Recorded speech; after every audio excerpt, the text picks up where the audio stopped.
ইমাম মেহেদী আলাইহিস সালামের আগমনের আগে সুফিয়ানির আবির্ভাব ঘটবে। সুফিয়ানির আবির্ভাব ঘটবে সিরিয়া থেকে, যেটা একটু সুফিয়ানি শব্দটা যদি ব্যাখ্যা করতেন। সুফিয়ানি বলা হয়েছে এটা কি একটা গোষ্ঠীর নাম ওই অঞ্চলের?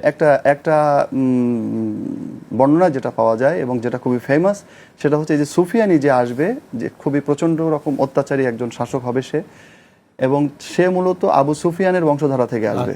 মানে উমাইয়া বংশ, এবং উমাইয়া বংশ যে আবু সুফিয়ান, মুয়াবিয়ার বাবা যে আবু সুফিয়ান বা ইয়াজিদের দাদা, মানে পরম্পরাগতভাবে। এবং উনি একটা কথা প্রথমে যেটা বললেন যে আলো এবং অন্ধকারের কথা, আমি ওনার সাথে এটা উনি একমত হবেন আমার সাথে হক এবং বাতিল। তো এটা সবসময় ছিল। যখন আল্লাহ রাসূল সাল্লাল্লাহু আলাইহি ওয়াসাল্লাম ছিলেন তখন তার সামনে আবু সুফিয়ান ছিল, যখন হযরত আলী ছিলেন তখন তার সামনে মুয়াবিয়া ছিল, যখন ইমাম হাসান ছিলেন তখন তার সামনে মুয়াবিয়া ছিল, যখন ইমাম হোসেন ছিলেন তার সামনে ইয়াজিদ ছিল। এইভাবে প্রত্যেক ইমামের যুগে আমরা দেখতে পাই যে কেউ না কেউ একজন এই বাতিলের যুগের শুরু থেকে তারা ছিল আর কি, এই সুর অসুর যেটা বলছেন আর কি।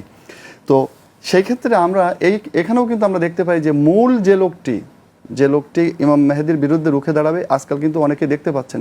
ইভেন আমি এটা খুবই আফসোস লাগে, আমাদের অনেক ইসলামিক স্কলাররা যারা এই ইমাম মেহেদী আলাইহিস সালাম সম্পর্কে কথা বলতে যায়, শুরু করে ইমাম মেহেদী দিয়ে, তারপরে এক পর্যায়ে যে মানে কিছুক্ষণ ইমাম মেহেদী বলার পরে সে দজ্জালকে সামনে নিয়ে আসে, নিয়ে এসে ভয় দেখায় মানুষকে, এমন হবে এমন হবে এমন হবে।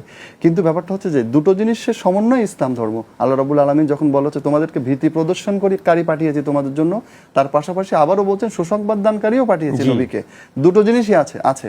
তো শুধুমাত্র যখন ভয় দেখানো হবে পাবলিককে, দজ্জাল এমন হবে ভয়ঙ্কর, মানুষ ভয় পেয়ে যায় এতে। কিন্তু ইমাম মেহেদী আলাইহিস সালাম সম্পর্কে আইডিয়াই কম, ধারণাই কম, বলতেও চায় না।